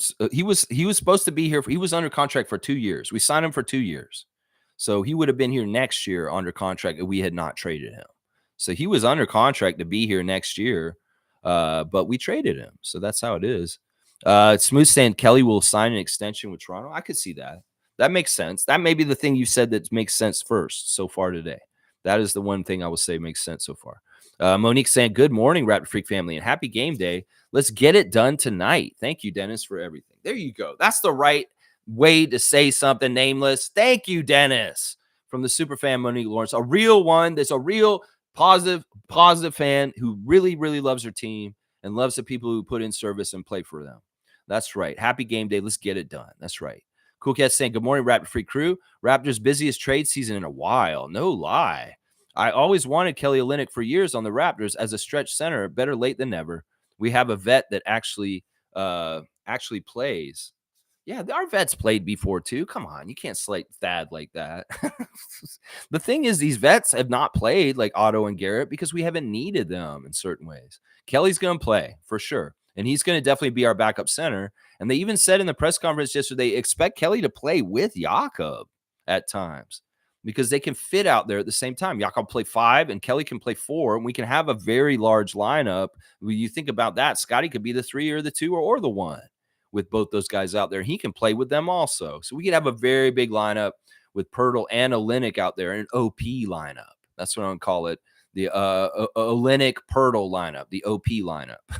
It's a very overpowering lineup because you're going to have 2 of them out there, both of them together. You could do that, seriously. Because Kelly can shoot outside, so it'll work. It will work. Let's see. Fiercely saying Kelly will show the boys how to foul bait. Exactly. That's true. That's true. That's what I was saying earlier. Cool Cat saying Kelly is our Mark Gasol for this season. Jakob's already our Mark Gasol. I don't know if that's the right comparison.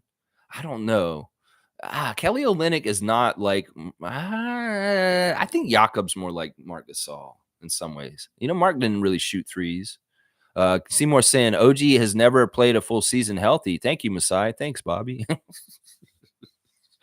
I don't want to slight OG either. I know, as much as I like trying to defend Dennis, I know OG's been injury prone, and Knicks fans are all weird about it. It's like, how long is he gonna be out? Well, this is kind of how it goes. Seymour saying Pascal and Dennis leaving hurts because they wanted to be here. Yeah, they wanted to be here. Thaddeus wanted to be here too. He enjoyed being here, but he's being an ultimate pro. He understands how it is. I really hope Thad's career is not over. Oh my gosh. Kem Birch. Did you guys know that Kem Birch is playing for Mark Gasol's team in Spain right now? Yeah, Kem Birch is playing in Spain on Mark Gasol's team that he owns. So that's kind of a cool little connection afterwards that Kem went to Europe and he's playing in Spain on Mark's team. I think that's pretty cool. Trevor's saying the Nuggets put the Lakers to sleep last night and moved back to number 1 seed in the West. Cool. Good update. Thank you, Trevor. Evan was saying fans need to understand you need a good mix of vets and young players on your team. When you don't, you end up like the Pistons. The timeline narrative is BS. It's the money narrative. I'm going to start saying that to people. It's not about ages. It's about when they're going to get paid. And OG and Pascal get about to get paid, and we didn't want to go forward with them on our books with those huge chunks of money because in some ways we want guys that fit around Scotty a little bit even better than they do. I'm not saying that those guys didn't fit around him. Scotty can play with anybody. It's just that in some ways we want to get the right kind of growth potential in young players and the ones that we may want to invest in next to Scotty. And those guys were, they've already kind of grown to where they're going. And to a certain extent, we want guys that are coming in that have a lot of potential to get better and pay them less, and they will grow up. And then boom, all of a sudden they will be demanding these huge contracts. Well, then maybe we say, see ya, because a lot of the value we get in players is from when we pay them not a much and give them chances and develop them and make them into the big players, and they make leaps. That's really a big strategy the Raptors have used. Every NBA team's trying to use this, but one that we've been very successful at. If you think about some of the names that have passed through our team and the contracts they get afterwards, how they get paid. So that's what we're doing right here. Yeah. Cool Cat saying, Lex, yes, Pascal is the leading scorer on the Raptors at that time. So Scotty would not have gotten to the All-Star. It would have gone to Pascal. Stephen A. Smith listed Pascal as one under consideration. I think they would have blocked each other. I think that neither one of them would have made it. And they would have just said, yeah, they're a bad team. I think they would have blocked each other. I don't think either one of them would have made it. If they were still on the team together, I think the NBA would just say, we can't pick both of them, and we're not going to pick either of them. And that is part of it too. So Scotty's lucky in some ways we made these trades. In some ways, that is a big reason why he's on the All-Star, and that's good. That's a good thing. And they may have thought that too. Masai and Bobby may be like, we need to get these guys off the team sooner so that Scotty can maybe make the All-Star team still. Well, if that was what their thinking was, they were successful. Most saying, what a day yesterday. Happy for Kelly and Oche. Wow. Yeah, I'm excited for this too. And we'll be fun. Hopefully we get to see these guys play tonight. I'd really like to see the new Raptors in their jerseys tonight. Fiercely saying, yes, Cool Cat. I sense a remodeling of the chip crew. Scotty equals Kawhi. IQ equals Kyle. RJ equals Pascal. Kelly equals Serge. And Jakob equals Mark. Those aren't bad comparisons. Those are pretty much where they would be. Yeah, who they would be in the whole thing. Country Kong saying, Lex, it's official. Bobby and Masai are back. When the trades first came in, I didn't like us trading a first, but Oche will be better than the 28th pick this year. Excited for Kelly and glad for Chris. There you go. This is what I like to see. JP can be both ways. Sometimes he's negative, sometimes he's positive. He's being positive about the draft day, the trade deadline day yesterday, and he's happy with the deals they made. He's intelligent enough to see the value in the Utah trade, and that first round pick is one of the later picks that we got from Indiana. It's not the protected pick, obviously, and we've got two right there. So we got one of them out. We knew we were going to trade some of these picks, and this is part of the way we were going to do it. And in some ways, I don't hate it. And you like getting O'Shea back. that he's a really good prospect and he might be better than whatever we get with the 28th pick anyway. Yeah, good stuff, Country Kong. I'm with you on that. And man, you took the lead on me last night in our fantasy basketball matchup. This is a real dogfight. I'm telling you, playing against Country Kong in our Yahoo Fantasy Basketball League. Ooh, it's a battle. It's a battle. Cool Cat saying Raptors are doing two things. I think Scotty gets his $26 million extension or whatever, and pick up free agency in the summer. Pick up a free agent in the summer. Lots of teams are over the cap this year, hoping to get a chip. Someone will be available. Yeah, yeah. I feel like in some ways we want to game advantages, and Bobby Masai understand like where there's maybe places where like the way we collected the long arm monsters, the 6'8" versatility was very smart because it kind of allowed us to do this trade period with OG and Pascal and get so much for them. In fact, it's like they gamed the league for a rarity, a scarcity. Very versatile, long-armed wing players that are good defensively and have a lot of potential on the offensive side. That was smart because we went and got a bunch of those kind of players, and well, we cashed them in to a degree earlier this month, and now we getting the bounty, all the extra stuff from it. That was smart. Now, in some ways, the Raptors may be looking at the cap situations for the summer and the different teams around the league, and they want to get into a certain category that they can be a more big time player. It's just like the Survivor auction on Survivor, the reality show. When you have a certain amount of money, you can bid on the foods that Jeff Probst puts up there. If you don't have that money, you can't bid on that ice cream sundae. Yeah. So Masai and Bobby are coming into the Survivor auction this summer with extra money in their billfold, so they can go and pay for the bigger, nicer food items in Jeff Probst's Survivor auction. That's kind of what this is right here. They want to have more money to spend in this situation than other teams because they may be able to outbid people for free agents and get them on the Raptors. So that's really kind of what they're doing right now. Cool Cat saying we have Canadian and African players. I love it. Those are the players that want to be here. We want only those that want us. Great principle. I mean, this is a good thing. Maybe earlier in the history of the Raptors expansion team, there was no players that really desired to be in Toronto. But over time, it's gotten to the point where more people are kind of really into it. You know, Chris Bosh and Vince Carter were franchise players, but they never really wanted to be here in the deep down. You know that. You know that in your heart. That even though we herald them as franchise players, put them all over billboards, put them all over our city, made them our face of our city, they never actually fucking took to the city. And they stabbed us in the back and took off at some point. That's what I'm saying. Is like in some ways, Bobby is gaming the NBA landscape with getting Canadians here because he knows in some ways these are people that will want to stay and they want to be here and they may want to give you extra effort. It could very well be that they got RJ with the idea of seeing how this works. And they've been so impressed with the energy that RJ has and what he's doing on the court for us. They're like, you know what? Let's get more Canadians and see if this happens with them. Like, let's get Kelly Olynyk and let's see if he has a little bit of extra just because of this factor. So I think it's smart and I think it's brilliant. I think it's right. You got the Canadian homegrown being back here on Canada's team, and then you got the Masai connection. Apparently, he knows everybody's dad.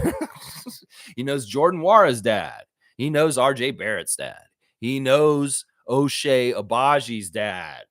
For decades, apparently. Yes, there's another Nigerian father that Masai Ujiri knows. And it's O'Shea's dad, too. So he knows Jordan's dad. He's known all these guys' dads since they were little children. That can't hurt. That cannot hurt in negotiations and loyalty to the Raptors. Those kind of things. Yeah. Yeah. Stargate saying with all the freeing up of money going on into the offseason, who, if anyone, are the Raptors targeting this offseason? Paul George, Claxton, which free agent is potentially a target for Bobby? Well, all due respect, when we get there, Stargate, we got so much to sort through until we get to that point. And who knows, it may change. As Messiah said, we want to be on our toes. We want to be flexible because things happen quickly and opportunities can come that we may not have seen arise. And sometimes that's a Dame Lillard like demanding to be out of his team in Portland kind of thing. So we'll have to see. There may be the free agency list that is coming up that we can see, but there may be some special names that get added because of unknown reasons for whatever reason this summer. And they won't be able to jump for that too. Seymour saying Corey Joseph got bought out. Yeah, I was surprised by that. Traded to the Pacers, I think, or something, and then they bought him out immediately. It is what it is. This is the season of this. A lot of the older players who got sent to other teams, and they got waived yesterday. Thad Young, Corey Joseph, Spencer Dinwiddie. Yeah, that's just how it happens. In some ways, this is how things happen with NBA careers. Smooth saying, I remember when Toronto was trying to recruit Nash to Toronto. Brian Colangelo walked out of that meeting knowing there was no chance, immediately pivoted to Kyle. Yeah. I personally asked Steve. I asked him in like the year 2000, will you come and play for the Raptors? And he told me, no, I'm not interested. He really didn't want that pressure. In some ways, the Raptors, I don't know. We were in a good place. And it's like, man, you could come play with Vince, bro. But he's like, no, I still don't want to do it. I still don't want to do it. I think mostly it wasn't just the pressure of being Captain Canada on Canada's team, but it was also the West Coast thing. It really was the West Coast thing. His whole life is navigated around Pacific time. And being in the Eastern time zone is not natural for Steve Nash, just so you know.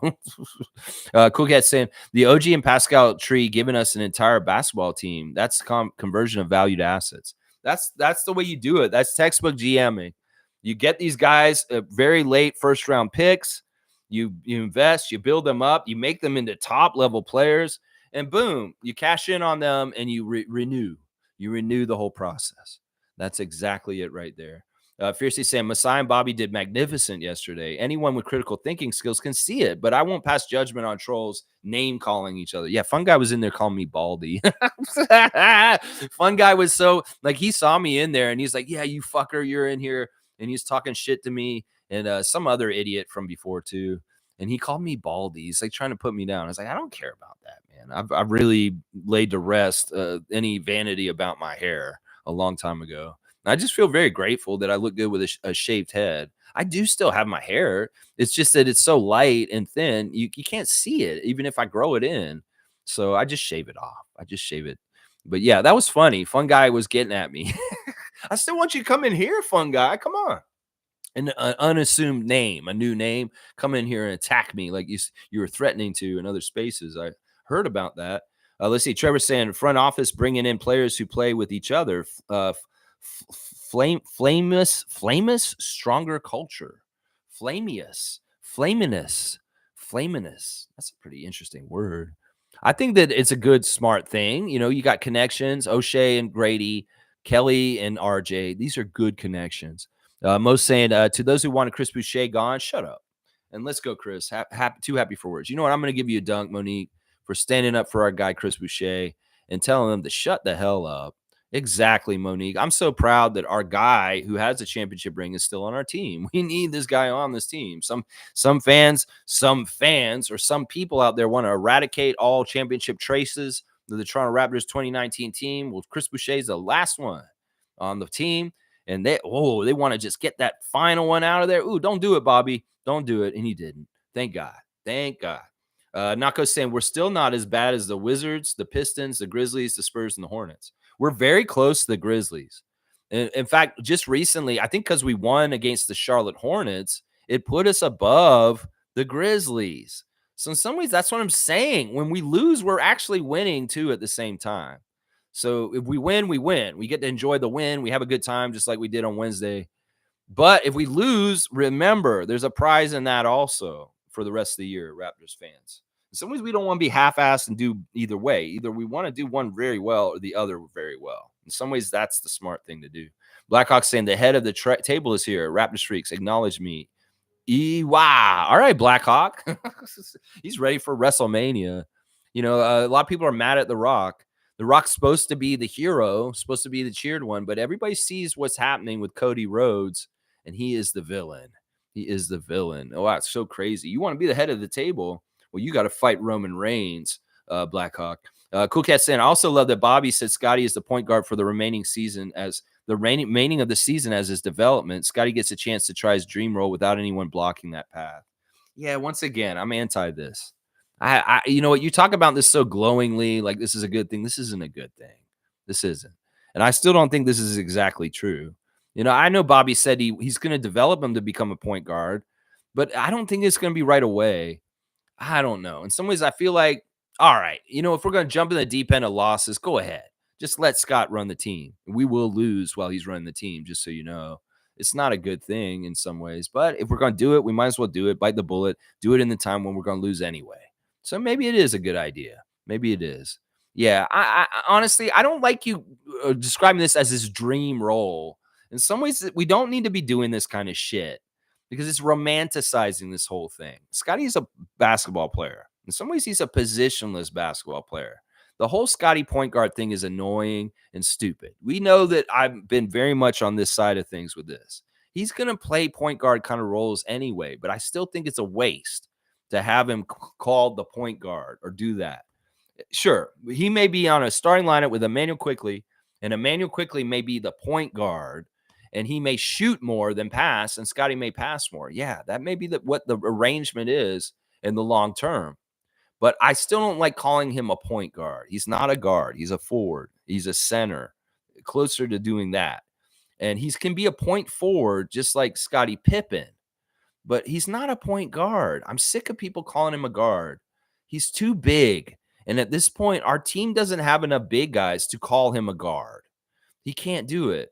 Now, if we have specific lineups out there where it's Jakob, Kelly Olynyk, RJ Barrett, and Chris Boucher, and Scott is out there in a very long-armed, like 6'9" team, he can be the point guard in that lineup. But I don't like the term for him still. And I don't like that y'all are romanticizing and saying it's his dream role and all this stuff. Bullshit. His dream was to play in the NBA. And it's not as specific as, oh, I dreamed to be in the NBA to be a point guard. I don't think it's like that.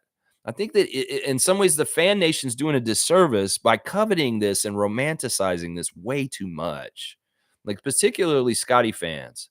Like y'all get over yourselves with this Scotty point guard bullshit. It's not helpful. He's going to be a passer no matter what. In some ways, I don't want him to be the point guard, y'all. I've said this over and over again because he's the best shooter. He's the best offensive player on our team. We need him to be the shooter, not the one setting it up. So once again, I'm anti-Scotty point guard. I'll say it over and over again. Even if they let him run the point and do things like that, I think it's in some ways it's a waste of his very best talents, which is scoring near the basket himself and scoring and getting the points for us. There may be a period of time where we lose a bunch, where we do an experiment with Scotty being the point guard, and then we switch to him being the guy who actually scores for us, and then we win. I could make that prediction right now. I'm going to say that. You run Scotty at point guard, we're going to lose a lot because in some ways we need him to score to win. And you're going to make him be unselfish to be passing him. He's already too unselfish. Fuck that shit. We should be anti-Scotty point guard because we want him to score. We need him to be more selfish. There's too many times every single game where Scotty is passing up shots for himself to dump it to the next guy. I'm saying that's the bad move because often we don't score on that next pass. He had the best shot himself. So, yeah, I'm sorry. I can't get behind this. And I'm not romanticizing Scotty as a point guard like a lot of people are right now. I'm just not. You're saying without anyone blocking that path? Well, I'm blocking it, Cool Cat, with my rhetoric on my channel. I'm still blocking that path. That's at least how I look at it. And I'm just saying it from my point of view in this. It's a folly to really, really covet Scotty as a point guard. It's not a smart thing. It will ruin, in some ways, the best that he can do in his career.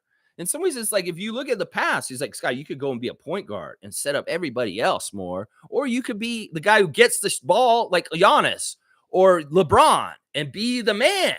I want him to go in that direction. Fuck him being the point guard. Seriously, you're going to limit him for his career. And we're going to limit our wins if you do that. Wayne's saying, we need a true point guard. Exactly. Wayne Strainer. Bam, right in there. We need a true point guard. Young and familiar. Bobby mentioned G League hopefuls. Is there anybody in mind? Marquise Noel, who's been here and able to, but a shitty contract we had to release. Just asking. Yeah. I don't know. We need a true point guard, young and familiar. Yeah, that's what I'm saying. In some ways, Scott's going to make a lot of mistakes in his point guard stuff. And we might as well eat them now. You're right. Maybe we do this. I'm just going to see what they do. And in some ways, I want to be anti-Scotty point guard still.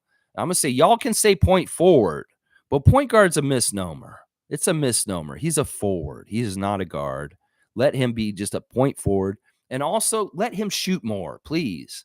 He can get assists. He's going to do it. He can't help but get assists. He's so unselfish. But we need him to go the other way. Some ways people will tell people, you're too selfish, Spencer Dinwiddie. You shoot too much. You need to pass more. Well, we need to tell Scotty the opposite. We say, Scotty, you're passing too much. You need to shoot more. That's just how I feel. Infamous saying, Bobby mentioned it there at times. They want a player that wants to be here. Yeah, we need to support Darko. He lost a close friend that passed and losing Dennis on the team. That's right. That's right. You know, we have shitty fans that are not very considerate, nice people. They're assholes. They're little shits. Seriously. You know, anti-Darko people, anti-Dennis people, anti like Masai and Bobby people. You're all shitheads and shit. And that's from the deepest part of my heart. Fiercely saying, sadly, Wemby is the perfect example of tanking gone wrong. He does not have the supporting cast to help him in the team. Hence, their tanking for Wemby became tanking with Wemby. No, I expected them to have a crease and wins. But you know what this is? The NBA has changed. It could be in the past, David Robinson, Tim Duncan come in, and the Spurs have a huge swing and wins because of that. But this league is different. It's more parity. There's more spread out players and different things. The dropping of a Victor Wembanyama on the Spurs is not having a crazy huge impact, just like David Robinson would have years ago, or a Tim Duncan when he came in. That this league is just more even around. And in some ways, you're right. It is the rest of the team is not good enough beside him to help him do it. I don't know. I'm just very shocked at how bad the Spurs have been this year. But you know what? Rest of the league, you better be okay with it now, but it won't be happening soon. Wembanyama is going to make strides and progress. And the Spurs, this may be the last bad year they have. They may get better team this offseason and come back next year, and they're going to be harder and harder to beat as time goes on. As Victor develops and understands the NBA better, yeah, it's going to be a problem. It's just right now, yeah, beat them while that you can right now. But in the years to come, it's going to be hard to beat Victor Wembanyama. I'm going to tell you that right now. Yeah. Tanking for Wemby didn't go as smooth as they thought. They landed him. They got him. That's maybe the most important thing. But they're definitely not winning this year like they thought they would. That's for sure. Cool Cat saying, I'm going to the game tonight. Bummer Fred is still hurt. He didn't play against Pascal in the Pacers game and will not play in his only home Raptors game, abductor injury. So next year. Yeah, I'm sure he's very sad about it himself. But yeah, we'll get to see Fred play at some point. He is going to come to the arena and wave to us, and he's doing his welcome back for this game. So even if he's not playing, we're going to do the ceremony and do all that stuff for him, even though. So it is a good game to go to, the Fred return game, but it won't be the first game he plays back in Toronto, unfortunately. Sonny's saying, hey, Lex, what's up, man? What are your thoughts on the trades? Well, you know, I'm always going to spin things in a positive light, Sonny. Good to see you, original Raptor freak from the very beginning. Sonny was one of our first people, and he's come back. I like both of them. I don't like the Brooklyn trade as much as the Utah trade, and it's really because I really value Dennis and Thaddeus a lot, and it's sad to say goodbye and say, hey, they're off the team now, but I understand if it's a bookkeeping move for the summer to free up money to be able to be big spenders, then I'm all for it. That Kelly Olynyk thing is awesome. In fact, you can see my stream yesterday. I did a very happy rendition of "O Canada" as soon as I heard that Olynyk was a Raptor. So I'm very happy with all four trades, but with different degrees. I think if I look at the trades, the OG trade's my favorite because I really do love having Quick and RJ. And then the Utah trades second because I'm very happy to have Olynyk. And then the Pascal trades third. And then probably the Brooklyn trades my least favorite of them. But I understand why they did it. And I think that it's a healthy thing for them to do with their cap. So it is what it is. Thanks for coming, Sonny. Always good to see you. Good morning to Bryce. Cowboys got the new era. That's right. Cool Cat saying Delano was traded to the Portland Trailblazers yesterday. Yeah, that was something that happened. In some ways, I'm very happy about this. I couldn't stand him being on Boston. In some ways, I was like, fuck Delano being on the Boston Celtics. Him being on Portland, I can deal with way better. So I'm happy about this. He should have stayed with the Raptors. He would be getting playing time with all the young players. I don't think he chose that. I think we chose to discontinue being with him. It's not that he chose to leave the Raptors. I think that we decided that we wanted to part ways with him, that he wasn't somebody we want to invest in keeping around. There could be a lot of different reasons why. We've speculated on some of them,